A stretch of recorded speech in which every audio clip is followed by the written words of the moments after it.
കാലിക്കറ്റ് യൂണിവേഴ്സിറ്റിയിലെ BA എക്കണോമിക്സുകാരുടെ 5th sem subject ആയിട്ടുള്ള ക്യാപിറ്റൽ മാർക്കറ്റിലെ ഫസ്റ്റ് മൊഡ്യൂളായ ഫിനാൻഷ്യൽ അസറ്റ്സ് ആൻഡ് ഫിനാൻഷ്യൽ സിസ്റ്റമാണ് ഇന്ന് നോക്കാൻ പോകുന്നത്. അപ്പോൾ നമുക്ക് ക്ലാസ്സിലേക്ക് കടക്കാം.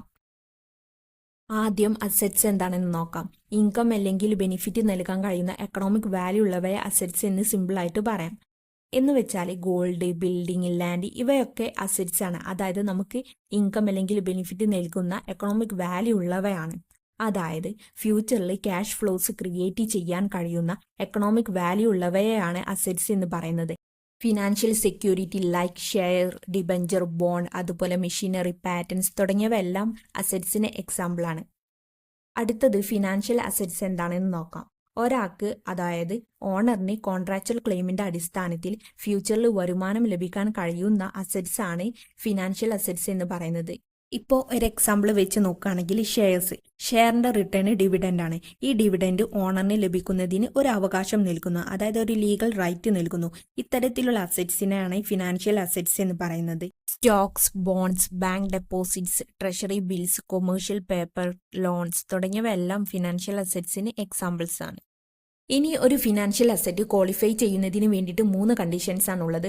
ഒന്നാമത്തേതാണ് ഉടമസ്ഥാവകാശനായിരിക്കണം, അതായത് അസറ്റ് വാങ്ങാനും വിൽക്കാനും കൈമാറ്റം ചെയ്യാനും സാധിക്കണം. 2, അസറ്റിന് മോണിറ്ററി വാല്യൂ ഉണ്ടായിരിക്കണം, അതായത് പണപരമായിട്ട് ഒരു വാല്യൂ ഉണ്ടായിരിക്കണം. 3, ഈ മോണിറ്ററി വാല്യൂ തീരുമാനിക്കുന്നത് ഒരു കോൺട്രാക്ച്വൽ ക്ലെയിമിന്റെ അടിസ്ഥാനത്തിലായിരിക്കണം. അടുത്തത് ടാഞ്ചിബിൾ ആൻഡ് ഇൻടാഞ്ചിബിൾ അസറ്റ്സ് എന്താണെന്ന് നോക്കാം. അസറ്റ്സിനെ 2 കാറ്റഗറി ആയിട്ട് തിരിച്ചിട്ടുണ്ട്. ഒന്നാമത്തേതാണ് ടാഞ്ചിബിൾ അസറ്റ്സ്. ടാഞ്ചിബിൾ അസറ്റ്സ് എന്ന് പറയുന്നത് ഫിസിക്കൽ ഫോമുള്ള മെഷർ ചെയ്യാൻ കഴിയുന്ന അസറ്റ്സിനെയാണ് എന്തെന്ന് പറയുന്നത് ടാഞ്ചിബിൾ അസറ്റ്സ് എന്ന് പറയുന്നത്. അതായത് നമുക്കിത് കാണാനും തൊടാനും അതുപോലെ മെഷർ ചെയ്യാനും കഴിയും. എക്സാമ്പിൾ ആണ് ലാൻഡ്, ബിൽഡിങ്സ്, മെഷീനറി, എക്യുപ്മെന്റ്സ് തുടങ്ങിയവ.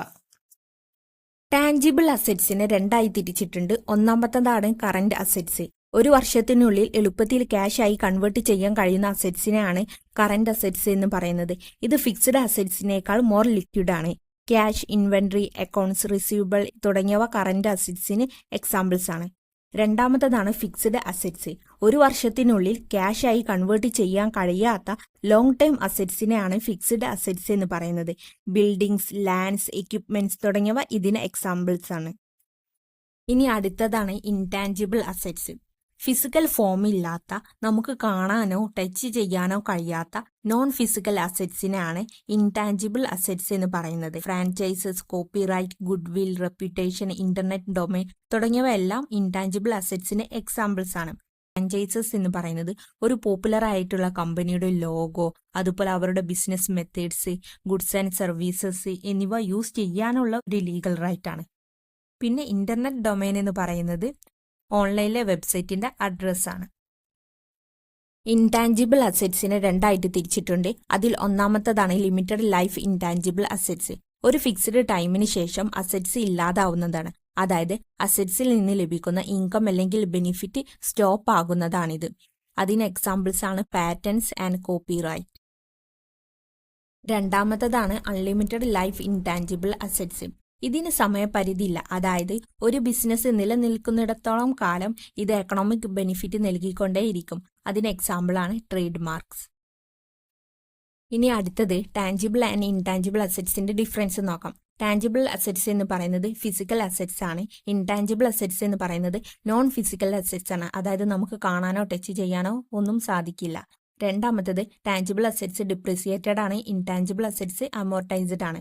മൂന്നാമത്തത് ടാഞ്ചിബിൾ അസറ്റ്സ് മാർക്കറ്റിൽ ഈസി ആയിട്ട് സെല്ല് ചെയ്യാനും ക്യാഷ് ആക്കാനും സാധിക്കും, അതായത് ലിക്വിഡേഷൻ ഈസി ആണ്. ഇൻടാഞ്ചിബിൾ അസറ്റ്സ് മാർക്കറ്റിൽ ഈസി ആയിട്ട് സെല്ല് ചെയ്യാനോ ക്യാഷ് ആക്കാനോ സാധിക്കില്ല, അതായത് ലിക്വിഡേഷൻ ഈസി അല്ല. അവസാനത്തേതാണ് ടാഞ്ചിബിൾ അസറ്റ്സിന്റെ കോസ്റ്റ് എളുപ്പത്തിൽ കണക്കാക്കാൻ കഴിയും. ഇൻടാഞ്ചിബിൾ അസറ്റ്സിൻ്റെത് ബുദ്ധിമുട്ടാണ്. നിങ്ങൾക്ക് ഈ വീഡിയോ യൂസ്ഫുൾ ആയിട്ടുണ്ടെങ്കിൽ ലൈക്ക് ചെയ്യാനും സബ്സ്ക്രൈബ് ചെയ്യാനും മറക്കരുത് കേട്ടോ.